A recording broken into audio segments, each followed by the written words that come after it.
Self-explanatory. Let's go to the next. Traits towards success. Number 1, pakibasa sabay-sabay.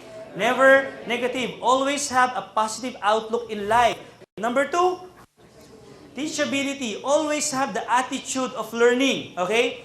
Yung kahit sino or kahit kailan may training, may presentation, masyado kang open for information. Please be teachable. Even though you are doctors, you are lawyers, you are successful people, this is a new industry. You need to learn. Would you agree? Number 3, pakibasa. Please be generous, be giving. Okay? Whatever you sow is what you reap. If you give, you will receive. Be generous. Share your blessings to other people. That's the only time that you will be blessed more, if you will share your blessings to other people. Would you agree? Okay, so dito we are promoting generosity. Number 4, pakibasa. Ano ibig sabihin niyan? Dapat makapal ang... Let's face it.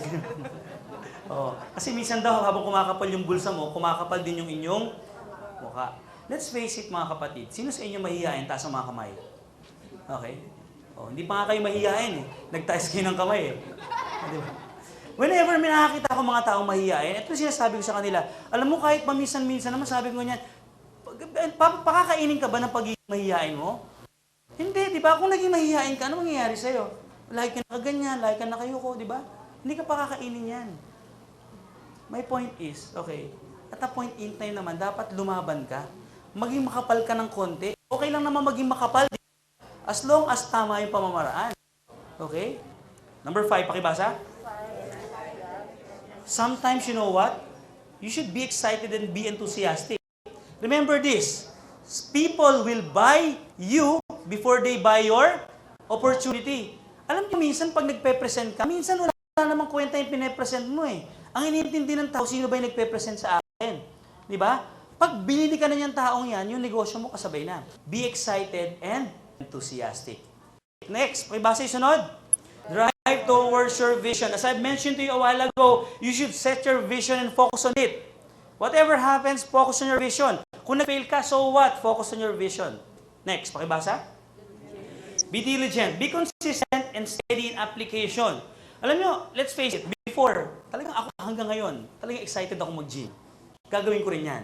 Next week. Okay? Ito yung point ko. Before talagang regular ako sa gym. Everyday loss. And then, after a week, minsan 3 times na lang. Tapos susunod na linggo, 2 times na lang. Hanggang 1 time na lang, hanggang di na ako nag-gym. At ngayon talaga natigil. Bakit? Hindi ako naging consistent. Dapat gawin mong lifestyle. Okay? Dapat internalize mo. Di ba? Pag medyo nag-miss out ka sa presentation kinabukasan, dapat bumawi ka next day. Kasi pag hindi ka nakapag-present ngayon at bukas hindi ka nakapag-present, tatama rin ka sa susunod. Darating yung panahon, mapapansin mo, grabe, 1 week na ako hindi nakapag-present. Grabe, 2 weeks na. Hindi na naging part ng lifestyle mo. Dapat maging consistent ka. And you should discipline yourself. Let's go to the next. Pakibasa. Incredible persistence, patience, and at the same time, prayer. Do you believe that prayers can move mountains? So it's very simple. Prayers can also give you millions in life. Would you agree? So it starts from God, okay? Because God will give us all our provisions. Number 2, pakibasa, resourcefulness. Dito po, I don't believe kung ang katwiran sa akin ng kausap ko, Joey, I don't have money. Pag nag-present ako at ang sinabi sa akin, hindi ko pa pwedeng gawin yung negosyo mo, Joey, bakit? Wala akong pera. Ito lang sinasagot ko. Kaya nga kita kinakausap dahil kailangan mo magkapera kasi pagkakakitaan to. Di ba? Kasi ako I believe kung gusto gagawa ng, kung ayaw maraming dahilan.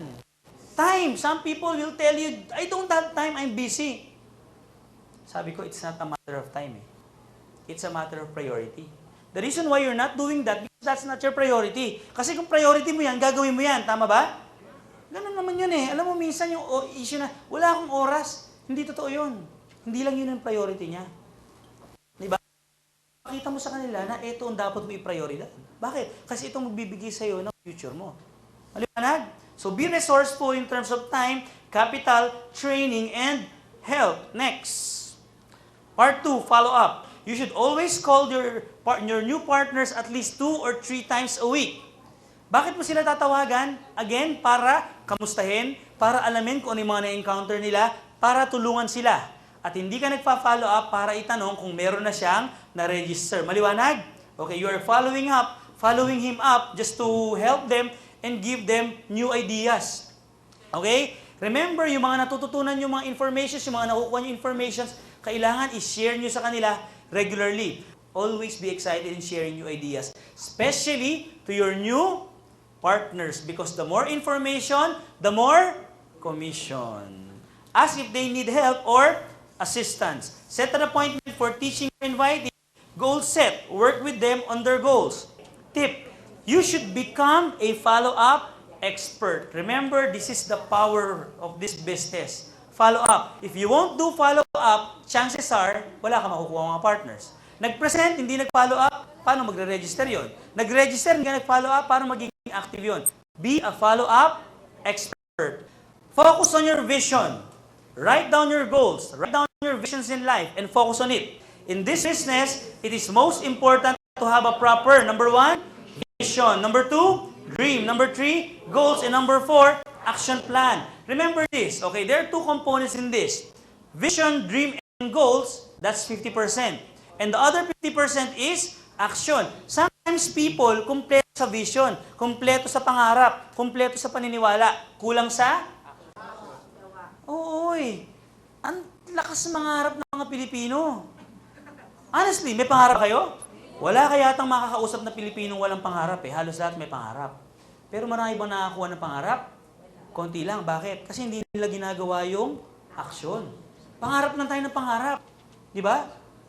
Pero tanong mo, anong ginagawa mo ngayon? Eto, nangangarap pa rin.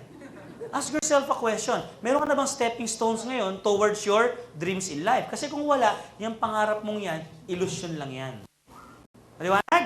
Let's proceed. Basahin natin sabay-sabay. Final note.